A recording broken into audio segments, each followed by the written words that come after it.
My name's Laura. I've been teaching Italian for a good part of my life, and at 42, I was pretty settled in my ways, comfortable, you might say, with the everyday hum of school bells and chalk dust. My life took a turn, though, not a dramatic one, but like when you catch someone's eye across a crowded room and just know something's going to happen. I met Marco on a typical soggy March afternoon. His daughter, Isabella, was one of my private students. A bright kid, always eager, always had her homework done on time. That day, she was scribbling away in her notebook when Marco first walked into my classroom to pick her up. "Sorry for barging in like this," he said, standing awkwardly at the door. His hair was a mess from the wind, and his coat was dripping all over the floor. "No worries at all. We're just wrapping up," I replied, giving him a reassuring smile. "Isabella's just finishing up an exercise." Marco nodded and leaned against the doorframe, watching us. "She talks a lot about you, says you make learning fun." I chuckled, closing my books. "I try. Italian is a beautiful language. It deserves a little passion, don't you think?" "Yeah, I guess," he shrugged, a small smile playing on his lips. "I'm Marco, by the way." "Laura," I said, extending my hand. Isabella packed her bag, chattering about the lesson and how she couldn't wait for the next one. Marco listened, his eyes flitting between her animated face and mine. It was clear he was a devoted dad. As they were about to leave, Marco paused. "Hey, if you're not busy this weekend, there's a little community gathering. Food, music, pretty laid back. Maybe you'd like to come? Bring some of that Italian passion to the party?" I was taken aback, not just by the invite but by the straightforwardness of it. "Sure, why not? Sounds like fun." "Great. It's a date then," he said, a bit too quickly. "I mean, not a date. Just, you know, a friendly outing." "Got it," I laughed, easing the awkwardness. A friendly outing.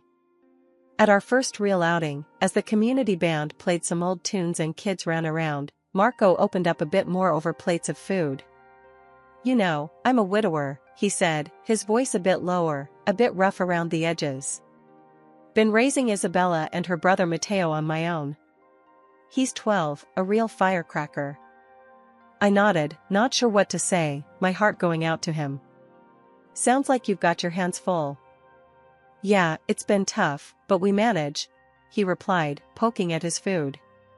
"They're good kids, they make it easier." Over the next few dates, our conversations deepened. We met at small cafes, walked through parks. It was during these walks that I met Matteo, a lively boy with his father's eyes and an infectious laugh. He took to me quickly, showing me his sketches and asking about Italy. Then, Marco introduced me to his mother. She was a stout woman with a sharp tongue but a warm smile. "So you're the lovely lady making my son smile again," she said, sizing me up, but not unkindly. "Glad he's found someone who can put up with his cooking." Becoming part of a new family wasn't something I planned meticulously, it sort of just happened, naturally unfolding as if it was meant to be. After Marco and I had been seeing each other for a while, things started to get serious. Before I knew it, I was not just his girlfriend, but a significant presence in his and his kids' lives. One Saturday morning, we decided it was time I moved in. Packing up my life into boxes felt strange, but right. Marco and the kids helped me move my stuff into their home, which was soon to become our home. "Hope you've got room for all these books," Marco joked as he lugged in yet another heavy box labeled books. "Better make room, or I'm building a library in the backyard," I shot back, laughing as we shuffled around the living room trying to figure out where everything would go. Matteo and Isabella seemed excited, each of them showing me their rooms and where I could maybe put some of my things. "You can put some stuff on my shelf if you want," Matteo offered, pointing to his cluttered bookshelf filled with model cars and old comic books. "Thanks, Matteo. Maybe I'll just add a couple of books, eh? Leave room for your cars," I replied, ruffling his hair. The real test came when I met Marco's mother, Rosa, under the new context of moving in. She came over that afternoon, her eyes scanning every move but her tone warm. "So, you're setting up shop here now, huh?" she asked as she watched me arrange the kitchen. "Yeah, Rosa, making it official," I answered, unsure how much territory I was allowed to mark as my own. "Well, just remember, Marco likes his eggs over easy, not scrambled," she pointed out bluntly, but with a twinkle in her eye. "I'll keep that in mind," I smiled, appreciating her mix of humor and directness. Living together meant adjusting, a lot of it. Marco worked long hours, and I found myself spending more time with Matteo and Isabella. I helped them with homework, we cooked meals together, and gradually, I wasn't just Laura anymore, I was a part of their daily routine.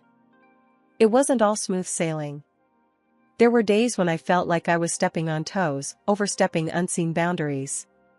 But for every awkward moment, there were a dozen others filled with laughter and shared secrets. We were finding our rhythm, slow and steady. Marco and I had our moments too, learning about each other in ways only possible when you share a space. "You know, you make this place better," Marco said one night as we sat on the couch, exhausted from the day. "I just want you guys to feel like it's still your home," I said, my head resting on his shoulder. Becoming a stepmom wasn't easy. There were no guidelines or rule books. But as I fell asleep that night, listening to the quiet hum of the house, I knew this was where I was meant to be. It was chaotic, messy, and absolutely perfect in its own imperfect way. In that moment, that was enough. Rosa and I used to have the best times together before the stroke changed everything. She'd come over and we'd spend hours in the kitchen, sharing recipes and gossiping like old friends. Those days filled the house with laughter and the warm aromas of Italian dishes we both loved to cook. But life, as it does, took a sharp turn. When Rosa was paralyzed, everything shifted. Marco moved her into our home, and naturally, I stepped up to take care of her. It seemed like the right thing to do, she was family, after all. However, Marco's help was strangely absent. I thought maybe he was just overwhelmed with work, but as days turned into weeks, his distance grew more noticeable. Caring for Rosa was a full-time job. She needed help with everything, and I did it all without a second thought, clinging to the warmth we once shared. But her condition seemed to harden her a bit, and our light chats turned into terse, functional conversations. "Did you add the basil to the sauce?" Rosa would ask sharply, watching me from her wheelchair as I cooked. "Yes, just like you taught me," I'd respond, trying to catch her eye and maybe spark a smile. But smiles were hard to come by those days. As time went on, Marco and I spoke less and less. One night, I tried to bridge the gap. "Marco, we hardly talk anymore. Is everything okay?" He was silent for a moment, then his words cut through the air. "I'm just tired, Laura. It's been a lot, dealing with everything." I nodded, feeling a chill. His eyes didn't meet mine. The disconnect between us was palpable, but I pushed it aside, focusing on Rosa and the kids. Years passed, and Rosa's presence in the house became the new normal until her death. It was sudden, despite everything, and the funeral was a blur of black dresses, somber faces, and whispered condolences. But the real shock came after the funeral, when Marco's true feelings spilled out during an argument. "You're just here taking up space now, Laura. I only put up with you because you were useful, but look at you, what use are you now?" His words were like slaps, leaving me stunned. I couldn't believe what I was hearing. "Marco, how can you say that? After all these years?" "It's the truth, Laura. You were here for the kids and my mother, that's it." He turned away, dismissing me with a wave of his hand.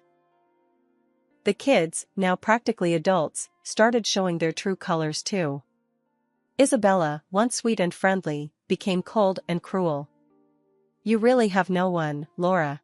You're just here because we pity you," she'd say, her words dripping with disdain. "Matteo wasn't any kinder. Why are you still hanging around? You're just taking up space," he'd sneer whenever we crossed paths in the hallway. Their words, their rejection, it gnawed at me daily. I felt isolated in the very home I had poured my heart into. The family I loved and cared for had turned against me, seeing me as nothing more than a temporary fixture, now obsolete. One evening, I was setting the dinner table, hoping for a quiet meal, when Marco walked in, his face like a storm cloud. "Why are you still trying to play happy families, Laura?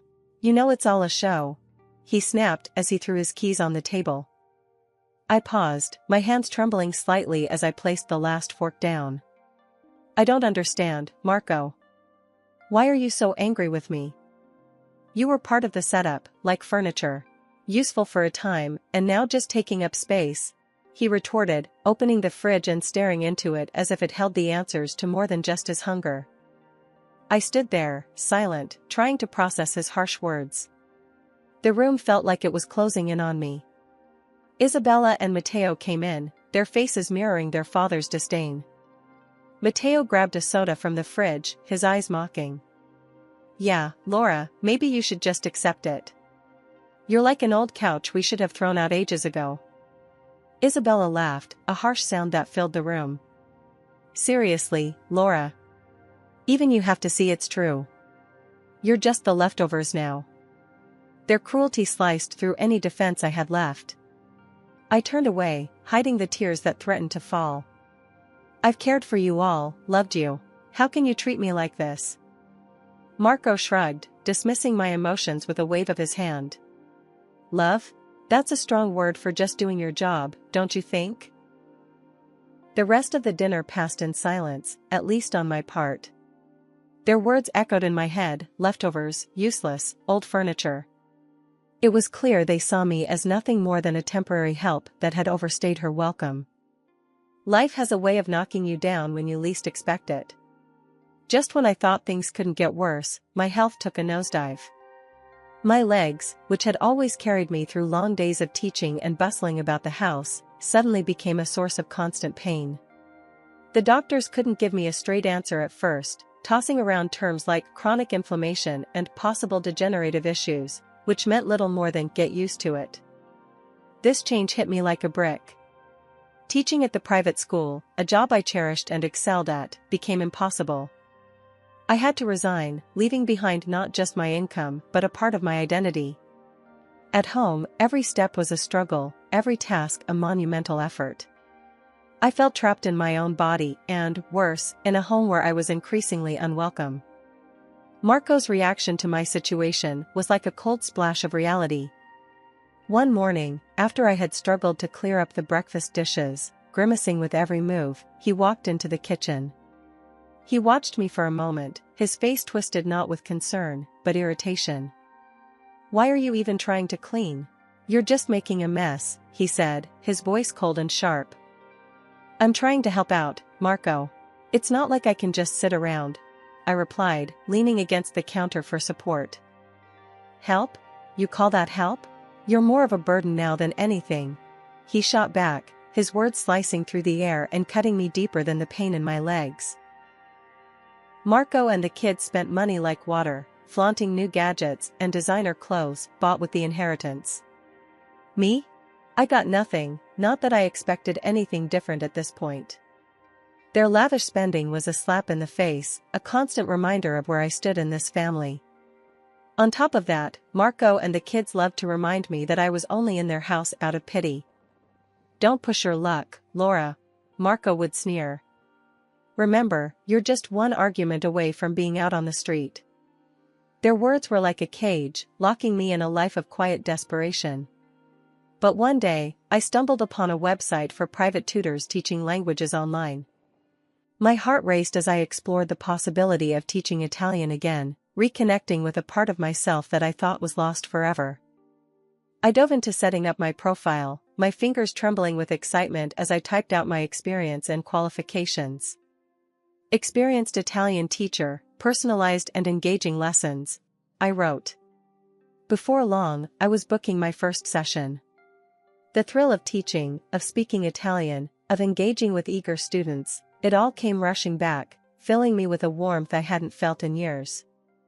Each day, as Marco and the kids left, I transformed a corner of my room into a makeshift classroom. I started with a few students, but word of mouth spread fast. My schedule filled up, and I found myself teaching more and more. "You're really good at this, Laura," a student told me over a video call, their words bolstering my confidence. I started receiving glowing reviews, and my rates went up. As my reputation grew, so did my earnings. It was astounding. For the first time in a long time, I was making my own money, more money than Marco, even. But I kept this to myself. If Marco or his kids knew, they'd surely find a way to claim it or ruin this for me. One afternoon, after a particularly rewarding session, I sat back and let out a long, satisfied sigh. Just then, Marco walked in earlier than usual. He eyed my setup, a laptop, notebooks, Italian flags, and teaching aids scattered around. "What's all this?" he asked, his tone suspicious. "I'm teaching," I replied, my voice steady and calm, despite my racing heart. "Teaching? Here?" His confusion was evident. He hadn't expected this. "Who would want to learn from you?" "People from all over the world," I responded with a pride I couldn't hide. "Turns out, I'm quite popular." Marco scoffed, clearly unimpressed. "Make sure this doesn't interfere with your chores around the house." "It won't," I assured him, turning back to my computer. His presence in my sanctuary irked me, but he soon left, muttering under his breath. That night, I lay in bed, a smirk playing on my lips. Marco and his kids could spend all the inheritance they wanted on fleeting pleasures. Meanwhile, I was building something lasting, something just for me. My online teaching wasn't just a job, it was my lifeline, my escape plan. I was no longer just the downtrodden stepmother, I was Laura, the sought-after Italian tutor, a woman with a plan and a growing bank account. That night at dinner, there was a tension in the air so thick you could almost see it hanging above the table. Marco and the kids were unusually quiet as I served the food, their eyes avoiding mine. I could feel something brewing beneath the surface, but nothing prepared me for the words that were about to slice through the last threads of our family ties. Marco was the first to break the silence, his voice cold and detached. "I got a promotion at work," he announced, not looking at anyone in particular. "I bought a new house, too." I paused, spoon midair, the news catching me off guard. "That's great, congratulations," I managed to say, though a sinking feeling started to form in my stomach. "Yeah, well, don't get too excited," Marco continued, his eyes now fixed on me with a hardness I hadn't seen before. "You're not coming with us." I put the spoon down, feeling suddenly like I had been punched in the gut. "What do you mean?" "Just what I said," Marco snapped. "You're not part of the plan, Laura. You stay here. I'm moving with the kids. We need a fresh start." The room spun slightly as his words sunk in. Isabella giggled cruelly from across the table, her voice like a knife. "Yeah, who needs an old limping maid in a shiny new house?" Matteo chimed in with a smirk. "Consider yourself lucky we're not kicking you out on the street tonight." I looked from face to face, each one a mask of contempt and dismissal. My heart pounded painfully in my chest. "And the house? This house?" I asked, my voice barely above a whisper. "It's sold," Marco said bluntly. "New owners will take over in a month. Maybe try to find a shelter or something by then." They all laughed, a harsh, grating sound that filled the room. I sat there, stunned, my hands trembling in my lap. This was their thanks, their repayment for all the years of care, of love, of sacrifice. As the laughter died down, I found my voice, small but steady. "I see. Well, then I guess there's nothing left to say, is there?" Marco shrugged, already disinterested as he turned his attention back to his plate. "Guess not." I stood up, my legs shaky but holding. I looked at each of them, their faces still turned towards their food, no sign of remorse or regret. "Enjoy your dinner," I said quietly, then turned and left the room. In my room, the gravity of the situation hit me full force. They were really going to leave me behind, discard me like an old piece of furniture. But as I sat there, a strange sense of relief began to wash over me. I was free, free from their cruelty, their disdain, their oppressive presence. It was not the freedom I had imagined or wanted, but it was freedom nonetheless. The day I left Marco and his children behind, I felt a strange mix of liberation and deep sadness. As I hauled my last suitcase to the door, Marco's bitter words followed me. "Hope you enjoy the Flophouses, because that's all you can afford," he jeered, with a cruel laugh that echoed off the empty walls. His kids, Isabella and Matteo, joined in with their own barbs. "Good riddance. Now we don't have to deal with your pathetic limping around the house." I didn't bother to reply. What was the point? I had learned long ago that words were useless against their kind of cruelty. I walked out, letting the door slam shut behind me, shutting off the chapter of my life that had brought me so much pain. Moving into the apartment I had rented in secret felt like the first true breath of fresh air in years. It was a modest place, but it was mine alone. Here, no shadows of disdain would loom over me. No harsh words would cut through the quiet. Setting up my new home was therapeutic.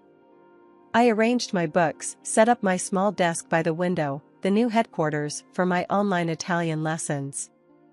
I relished the peace, the utter silence that came not from tension but from tranquility. The divorce was finalized soon after. I stood in the courtroom, facing Marco and his children for the last time. They smirked, confident and unrepentant. When offered alimony, I refused. "I want nothing from him, not now, not ever," I declared. "He and his children are strangers to me."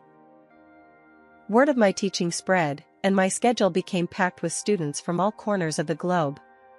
The income was more than sufficient, a sweet victory that was all my own. One evening, while sipping tea at my new kitchen table, a call from an old friend brought unexpected news. "Have you heard about Marco?" she asked, a tone of disbelief in her voice. "He's moved into a fancy new house, but guess what? He's already blowing through money like there's no tomorrow."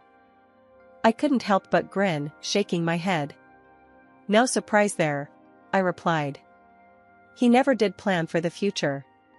Rumors about Marco and his children's reckless spending didn't surprise me, but it was the catalyst I needed to put my plan into action. During the last few tumultuous months of our marriage, I had recorded several of their verbal tirades and cruel jabs, originally for my own records, in case I ever needed proof of their behavior.